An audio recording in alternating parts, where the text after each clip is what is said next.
All right, so if you remember, can somebody remind me, because this was a while ago, what was chapter 6 about? What kind of things did we study in chapter 6? Force was chapter 5. Force was involved in chapter 6, but mainly chapter 5 was the topic of forces. We used forces in 6 also, but what else? Momentum was chapter 7. Oh, Work and energy mainly. We looked at the work done by a force, so a force was involved. And then we looked at kinetic energy and potential energy.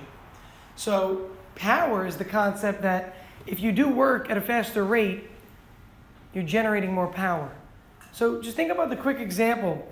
How many of you before, for some sport or another, have had to do like the stair runs? I know in basketball I've seen you guys do it for sure. I don't know if other sports have done the stair runs before. But stair runs are just literally running up and down stairs, right? Now, think about energy. Think about energy and answer this question. So Ernest is running really fast, and I'm trying to catch up to him. I'm running really slow, and he makes it to the top of the 4th floor, and I'm still at the 3rd floor. Eventually, I make it all the way up to the 4th floor, but he had been there waiting for a little while already. Which of us has used more energy? Ernest or me? Which has used more energy? Ernest? Why? Because he got there faster, so that increases the amount of energy he needs to use to get there. So that would assume that energy is something that has to do with time, right? Unfortunately, it doesn't, because if you think about energy, is there time in any of those formulas? No, it's not. So you're answering the question for power, which is the common misconception. Ernest generated more power, but energy-wise, you want to give an explanation? Well, you kind of conserve more energy because I guess momentum velocity brings you the situation. I see what you mean by conserve, because he got there quicker and waited and rested, but he didn't conserve more. Isn't it like the same? Why would it be the same? Because you guys went like the same distance. Yeah, the same height, the same elevation change. What kind of energy do you gain when you move up? What kind of energy? Potential energy. So you start at the bottom of the stairs. Are you moving when you start? At the end, when you get to the top, are you moving? So you have no kinetic energy at the beginning and end. In the middle, sure, you have kinetic energy, and you're utilizing that kinetic energy. But from the bottom to the top, the amount of energy that you've consumed or used is actually the same. It's the rate at which you're consuming energy that's different. Again, going from the 1st floor to the 4th floor, if I walk or run, it's using the same amount of energy, which is so misleading. Because you all know if you run, you're going to be like sweating when you get to the top, right? So you think you use more energy. What you did was you generated more power. And in a moment, we're going to see, actually, we can even go to the next slide so you can see this. Power is the rate at which energy is consumed, transferred, used, any of those words applies. The rate at which energy is transferred or used or consumed. So we take the amount of energy and divide it by time. So the first formula here that you're seeing, power equals the amount of energy changed over time, is exactly what we were talking about. From the ground to the top, the change in energy was only potential energy. The runner started at rest, ended at the top of the stairs at rest. So the change in energy was only a change in elevation. So delta E, in general, represents the change in energy. In this case, it was a change in potential energy. Ernest went from the 1st floor to the 4th floor. So his potential energy changed between these 2 points. So that would go in the numerator. Now, if I did the same thing, I went from the 1st floor to the 4th floor, we have the same change in energy. It isn't different because we've only changed our potential energies. But Ernest's time period was lower. He ran up the stairs faster, so he got to the top of the school much faster, yielding a smaller time period. When you divide by a smaller number, you get a larger answer. So by running up in a smaller or shorter time period, Ernest has increased the amount of power he's using or generating. So power has to do with the rate. The rate, that's the key here if you need to underline it. The rate at which work is done or energy is used or any of those. Because remember, energy and work are the same thing. When you do work, you give something energy. So that's why we say it's the rate at which energy is used or transferred or consumed. Instead of transferred here, you could put the word used or consumed if you want. That's fine also. And then here, You could also say, instead of work being, well, let's just leave it as work done, make it easier.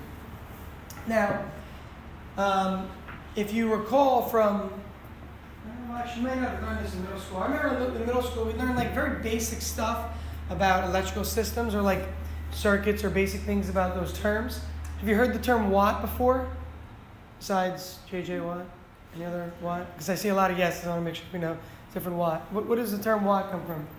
I don't remember, but I know I've heard it. Where have you seen it before? How about? It's like electricity.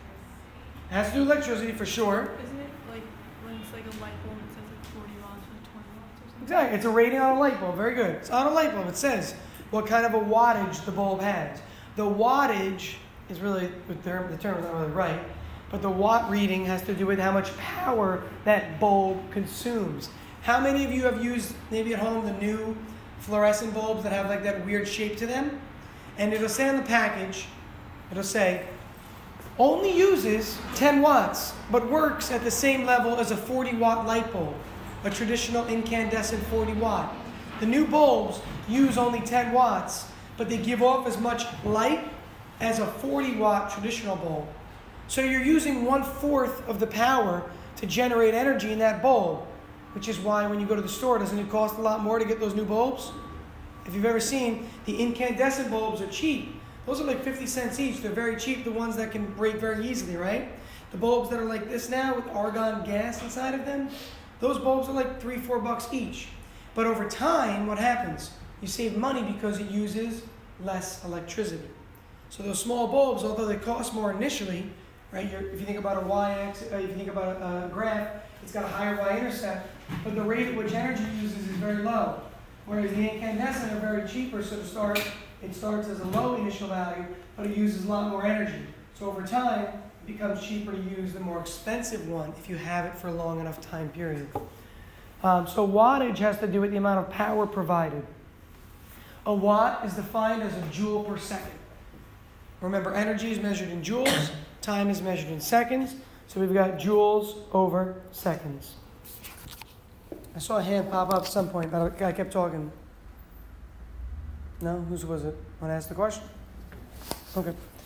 The other thing we want to recognize here is that we could substitute for work again. When we did this with the work kinetic energy theorem, what's the formula for work? What's the formula for work? Yeah. So we have work over time as power's definition here. And that, I should make that a little clearer. It's a capital P.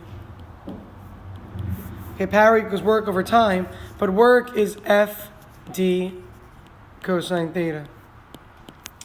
Now, if we assume that the force is acting in one direction the whole time, like you're applying a force like this the entire time, so for this next scenario, if there's a force applied at an angle or something weird, we can't use this.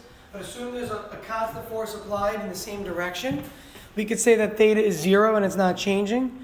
And when theta is 0, this whole thing becomes a 1. Oops. Yes? I just have a general question. Mm-hmm. Are we going to get the formula sheet on the internet? Yep. So if theta equals 0, then we get a 1 for cosine of theta, which leaves us with FD over T. What does D stand for? Distance. Now be careful with this answer. What's distance over time? Because you have distance over time, right? What's distance over time?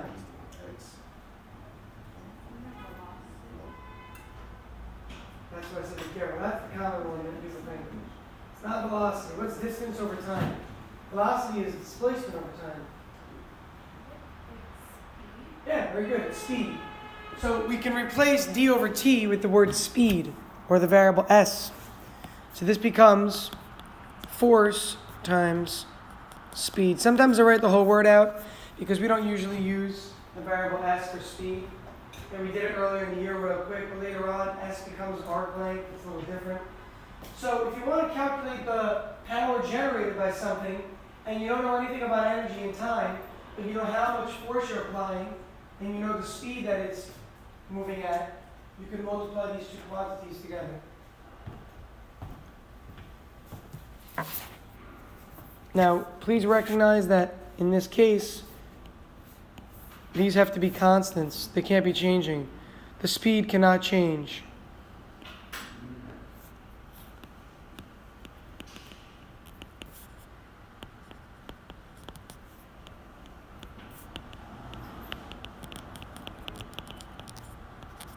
So they have to be constant values and they have to be moving in a constant direction. So there's a big caveat to using this formula here. So this is one of the formulas on your formula sheet for power. But you have to remember that the speed cannot be changing. So if you see a problem where velocity changes from this to this, or speed changes from this to this, you can't use this formula. It's got to be a constant speed. And the force has to be a force that's acting in the same direction with a constant value the whole time. So if you're pushing on a desk very lightly, and then you start pushing harder, what are you going to use for F? You're going to use the lower number, the bigger number. You can't plug in both of them. So these both involve values that are constants. They're not changing. If you'd like to, you could put a little bar over them. Remember? That meant constant. So if you'd like to do so, you could put a little bar over the top of the variable F. And that simply means constant. It's not changing. Speed is a full word, so I'm probably not going to put a bar over it, but same idea. Okay, a horizontal bar over a variable means constant. So I could say this constant force times this constant speed over here. Please be familiar with the format of your formula sheet itself. So if you look at your formula sheet, maybe do that right now actually. You have it in Notability from the beginning of the year. Pop open your formula sheet and take a look. Just look at the formula, the way it's set up. If I recall correctly, I think this is what I wrote.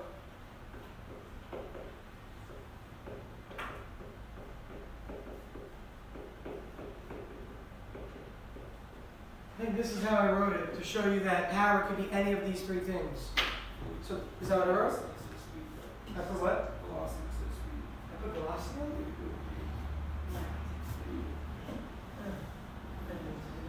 Okay. I made this formula sheet a couple years back. Did I put bars around it or not? So we have change in energy over time, which is equal to the amount of work done over time, which equals really the force times the amount of speed. Okay, yeah. Just to clarify, cosine of 180 is Yeah, that's from chapter 6, actually, also. Yeah, with the work kinetic energy theorem.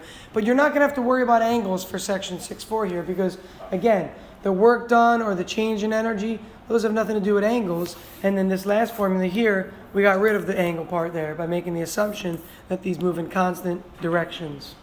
Okay? So really in this section, what we're going to do is we're going to look at a couple examples, and you need to pick which formula you're going to use. That's what happens here. Depending upon the scenario, you're going to choose one of these three formulas to use to set equal to power. Yeah.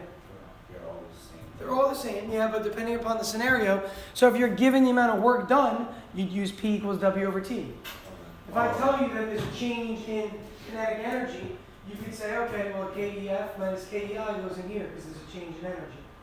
Or if you're told that an object is pushed with a certain force for a given speed or at a given speed, you can multiply these two to get power. So they are the same because they all have the power, but you have to pick which one to choose based on the context of the problem.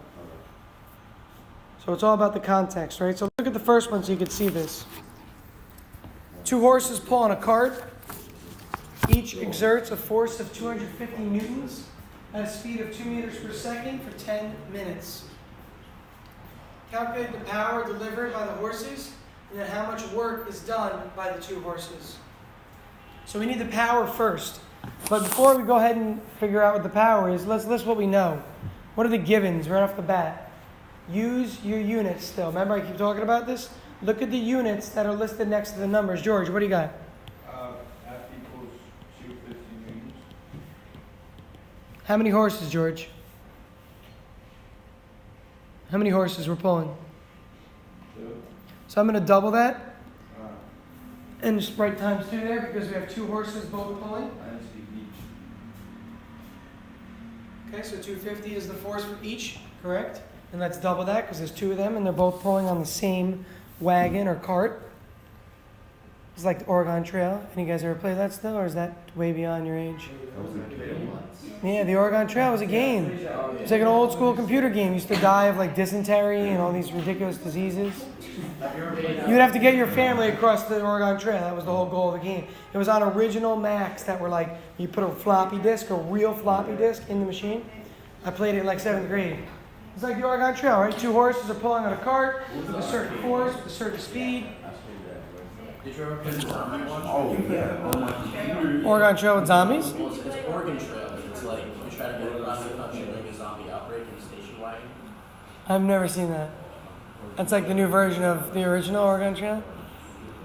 And the weapons are, I guess, like shotguns and stuff? Or okay. What else do we know? What else? Ernest, go. You know the speed. Yep. 2 meters per second. But then, if it says for 10 minutes, we have to rate that. Well, let's just write down what that is, and that's just time, right? Yeah. Would I leave time as 10 minutes? Okay.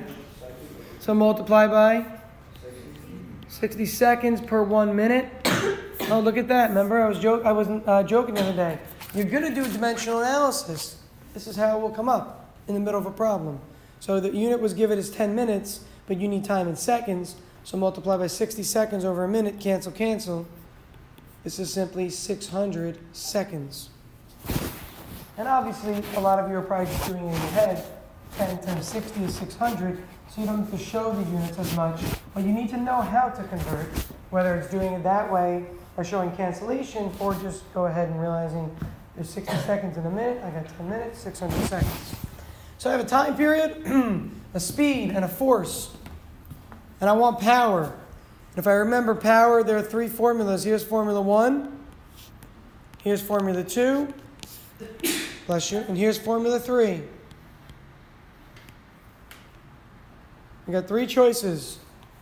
Which one will we choose? And this is a little bit, not difficult, but not obvious because your variables are a little bit misleading. You got force, you got speed, you got time. What do you got, Gabe? I would start with the last one. I agree. Why wouldn't you use the others? Well, because there's no change in energy. Yeah, you're not giving anything about work or change in energy, right? So you can't use the others. But you are given time, so it feels like you probably could use the first 2. Initially, you're like, oh, I have time. But you don't have the other variable. Whereas here, you have both, right? You got force, 500 newtons, and speed, 2 meters per second. So I would agree. I would use the last formula to start for part A. The force applied is 500 newtons, and the speed is 2 meters per second, yielding 1,000 watts of power. 1,000 watts of power. Just to give you an idea, right? Again, earlier you were talking about bulbs. A bulb will use usually, traditionally, 40 watts. These horses pulling at this speed of 2 meters. What's 2 meters every second? Right? Here's 1 meter per second. That's 1 meter per second. You take a meter step every second. So double what I was just moving at. That's how fast the horses are pulling this wagon, and the wagon must weigh a decent amount because they have to pull with 500 newtons of force to pull it behind. So generating a decent amount of power of 1,000 watts.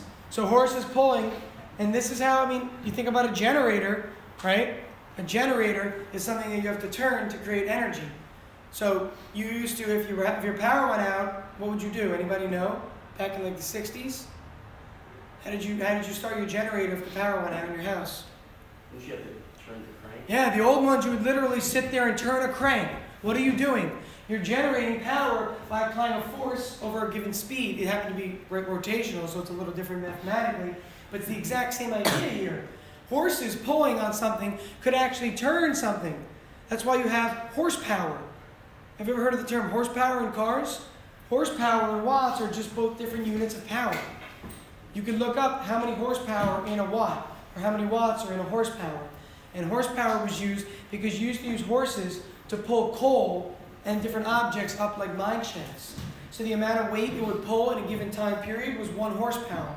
That's what a rating was for horsepower. Yeah, close. So is that why even today in some boats, like you have to pull on the thing to start A lawnmower is the same thing. If you've ever pulled on a lawnmower, if you live in the suburbs, some of you I know live in the city. I used to do the lawn all the time. You sit outside, you have to pull on this little it's not a crankshaft, but it would turn. It would turn a rotating mechanism that was like an alternator, and the alternator would cause the engine to start. That's like a car. When you turn your key in the car, when you turn the key, if you hear usually your alternator's going. Something's wrong with the alternator itself. And I don't know a lot about cars, but I know that one fact, because that's what starts your car. So by pulling on that chain or pulling on that actual rope, even some generators now, Some you just push a button in because there's energy stored. They're newer and they know how to do it. But some of them, instead of turning a crankshaft, you would actually go to the basement and you'd pull on what looked like a lawnmower engine, and it would start running, and it would use gasoline. It would consume gasoline, and it would power your house until the power came back on. So a generator is called a generator for a reason, because it generates power. These horses are generating power. Part B asks us, so that's part A. Part B says, how much work do the horses do? So if I want to find out how much work they do, I could say, well, I can do F times D times cosine theta, but I'm not given D in this problem. I'm given F, but I'm not given the value for D. So I probably don't want to use W equals FD cosine theta.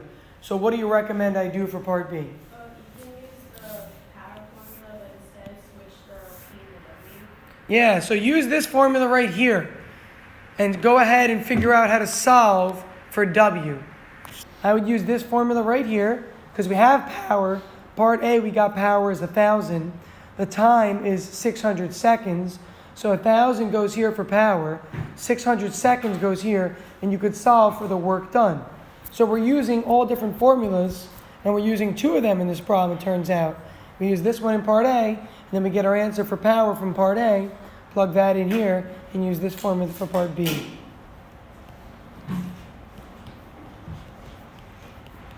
So if you want to plug in right away, you can. And W there is watts. Notice W, the unit for watts, is the same W for work. How do you know I mean watts? How do you know this means watts here and not work? Okay, that would be a different unit altogether. Time? Would you write it as like a lowercase? Would that be like the beautiful word like this is what it is? Yeah, I wouldn't put it after a number like this shown as a unit, right? When a variable comes after a number and there's no multiplication sign or anything, it's usually a unit. Like M stands for meters and not mass sometimes, right? When you see like you plug in a distance of 5 meters, you know that the M means meters because of the problem. Well, this means watts. It's not the same thing as work. We're solving for work. So leave work over here as a capital W, and in the denominator, you've got 600 seconds. And then simply multiply by 600 seconds, yeah. First, couldn't you also get the... Yeah, you could have found the distance, yeah.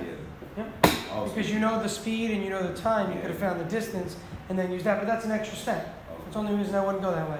But you absolutely can understand. Okay, so solving for capital W, solving for work, and if we need to, we could even maybe just, oops, I did not mean to do that. We can get rid of our units so it's not confusing.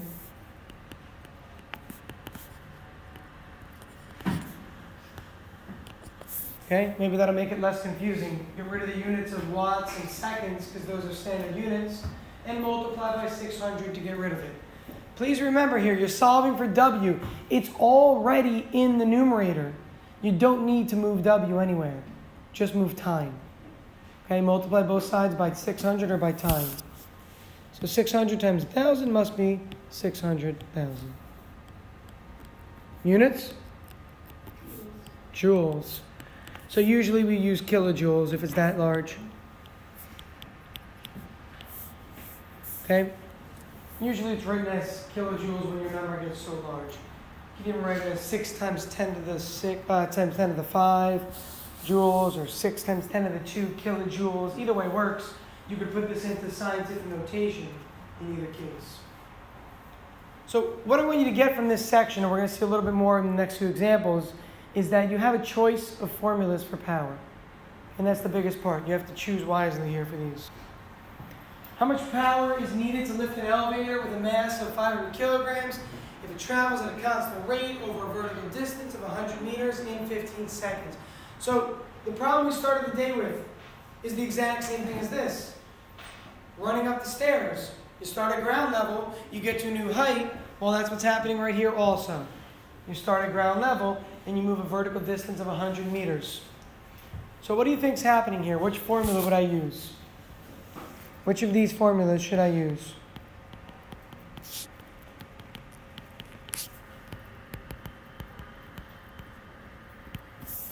do you think? Am I given a force and speed? Start with that. No. I'm not given a force, I'm not given a speed. I could figure out the force needed because the weight. I could figure out the speed because I have distance and time. But I don't want to have to go through all that work. I could probably do this a little easier. I could use work over time, find the work done on the elevator by using force times distance. That works. I could find the force, which is really the weight of the elevator, times the distance. So technically I could use either of these formulas so far. I could also use the first formula. Why could I use the first formula? Change in energy. It starts at the ground, it's not moving. It ends at the top, it's not moving. Elevators always stop, don't they? They stop at the bottom and top. So what kind of energy is the change? No, you said it right the first time. Potential. Oh. You said potential a second ago. Why'd you change your mind? Why isn't it kinetic? Why isn't the change kinetic? You start at rest. You end at rest. What's your kinetic energy to start? What's your kinetic energy to end? Yeah, and sure, during the middle, didn't you have kinetic energy when it was moving? But at the beginning and at the end, there was no kinetic energy. So as a result, you start with no energy at all. You're on the ground, not moving. You go to a certain height. Therefore, you gain potential energy. So the change in energy is potential. It's potential energy change. Now, what I'm going to show you is that it's the same exact answer you get, obviously, if you use any of these formulas. We'll use both of these and prove that they both work fine. So if I look at the first formula, and I say to myself, well, the change in energy in this case is potential energy.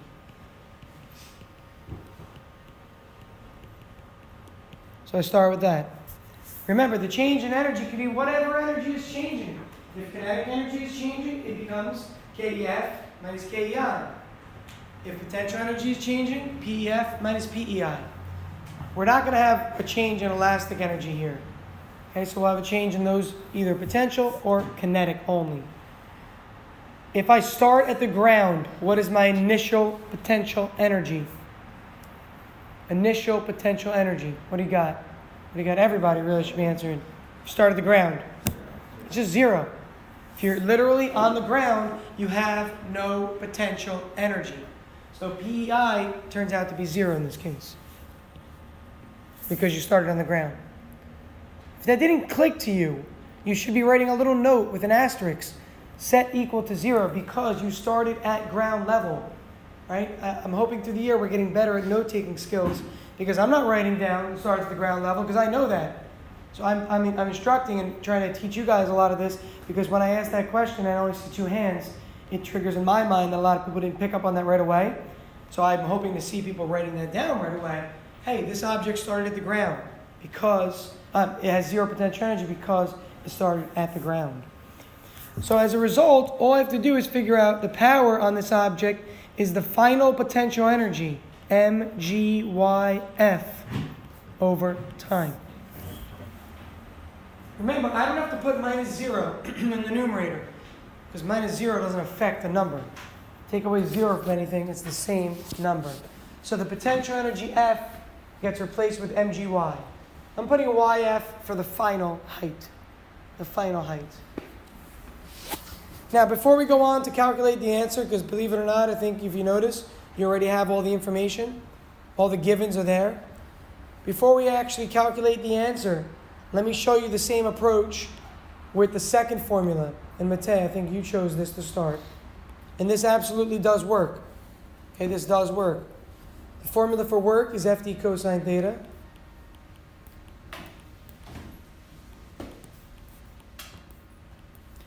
Now, if you are lifting an elevator at a constant rate, what's the acceleration? What's the acceleration? 0. And if you know F equals ma, it means the sum of the forces is 0, because A is 0. So that means that you're pulling up, since it's moving like this at a constant rate, the force you're pulling up is equal and opposite to the object's weight pulling down. The elevator hangs here on this cable. It pulls down, you pull up. So the force Fp that you pull up is equal to the weight pulling down. What's the formula for weight pulling down? For the weight of any object, what do you multiply? Mg. So the force turns out to be mg. Again, the force you pull up is the same as the weight of the elevator, which is mg. Since you're pulling, or the cable is pulling straight up, and the object is moving straight up, theta is 0 again. Again, let me point this out. Here's the elevator. Here's the actual cable. The cable is the marker. If you pull up on the cable, you're pulling vertically. Which way is the elevator moving? Vertically. As a result, if something goes up, and then the motion also goes up, what's the angle between two vectors that are both pointing up? It's 0. If you ever draw two vectors that overlap each other, the angle is always 0. Cosine of 0 is 1. So this goes to 1. So this formula becomes mgd over t. No different from the answer you get in either case. Look at both formulas, it's the same answer. For potential energy is mgy. What does y stand for? 100 meters. What does d stand for? 100 meters. So whether you solve this problem using energy methods, God bless you, write yourself a little note that either way works, that you don't have to do both, obviously. If you solve this with energy methods, you still use mass times gravity times 100 over time. Solve it with work. Mass times gravity times 100 over time. It's the exact same answer. And if you did it with the third formula, I'm not going to do it because it really does become, not monotonous, but it becomes like redundant at that point. If you do it with the third formula here, you'll get the same result. It just takes a couple more steps along the way. All right, but the idea is that here, either way you solve this, you'll get the same solution. So let's plug in what we know. The mass of the elevator is 500 kilograms. Gravity is 9.81. The height is 100 meters over the time period of 15 seconds. So either I plug in these numbers right here, or I plug them in over here, giving me the same answer in both scenarios. Okay, 500 times 9.81 times 100, all over 15.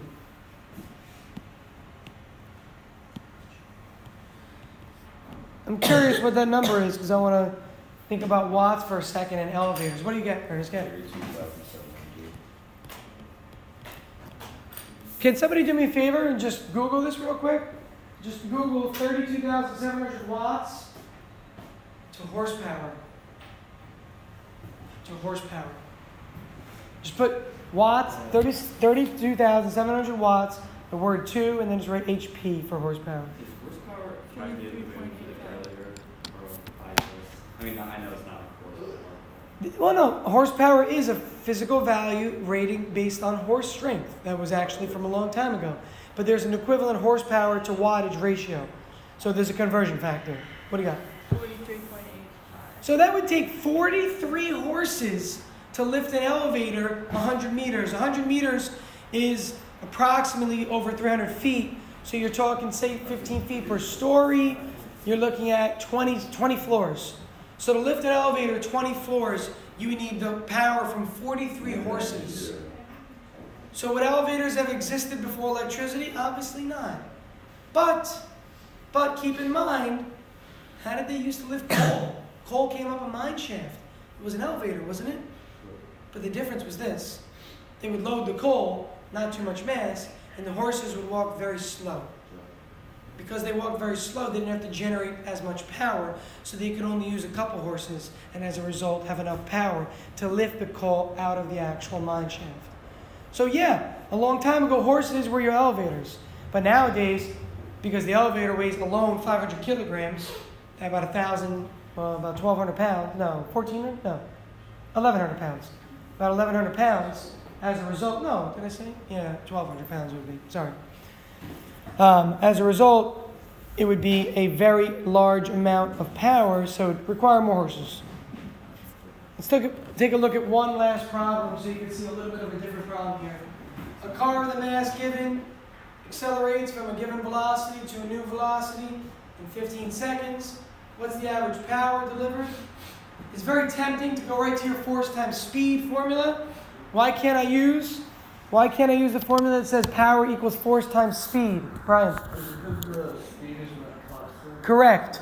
Remember, when you use the formula, remember this formula here? Power equals force times speed from the last example. When you use this, speed and force need to be constant. The speed is changing. We can see it says from a velocity of 3 to 10. So we can't use that formula. So we have two other options. We've got work over time, or change in energy over time. I'll give you a hint. They both work. No pun intended, but they both work out. And they both work out here. Any ideas as to why they both work? Can somebody come up with it?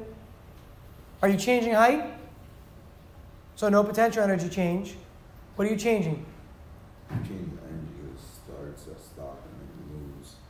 So what kind of energy are you changing? The kinetic energy. Kinetic energy. What's changing in this problem? The velocity. If velocity changes, kinetic energy changes. So I could say to myself, well, let me just use this formula and replace change in energy with the change in kinetic energy.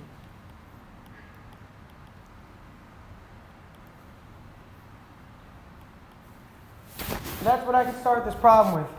Again, see that the time period is here for the denominator, but the velocity is here to indicate to you that there's going to be a change in velocity, so a change in kinetic energy. Why could I have used the second formula also and gotten the same result?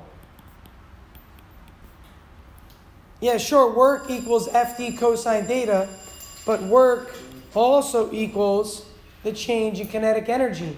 Remember the work kinetic energy theorem? The work kinetic energy theorem told us that work is really equal to change in kinetic energy. So I could actually just replace work with change in kinetic energy, which is what gives me this formula right here. So whether I start with either of these two formulas, I can replace work, because work is also defined as delta KE, from the work kinetic energy theorem. Work equals delta KE, that goes right here. Or I could replace my change in energy with final minus initial for kinetic, because the only energy that's changing in this problem is kinetic. Okay, is kinetic. Take a couple minutes just to get a quick drink, okay? Finish this problem as soon as you guys get back. If you recognize here again that delta KE is work, because your work kinetic energy theorem tells you work equals change in kinetic energy, you can take this approach, which would lead you right back to here. Or take this approach and recognize that the change in energy in this problem is kinetic. So final minus initial. Remember, this can be replaced with kinetic change or potential change. That's all. Every time. So now if we want to go ahead and figure this out, we have our values at the top that are highlighted. We know our velocity change, we know our mass, we know our time period. So we've got the formula, kinetic energy final 1/2 mvf squared, kinetic energy initial 1/2 mvi squared, all over time. Mass was 1800. Final velocity was 10. Initial velocity was 3. All over a time period given of 15 seconds.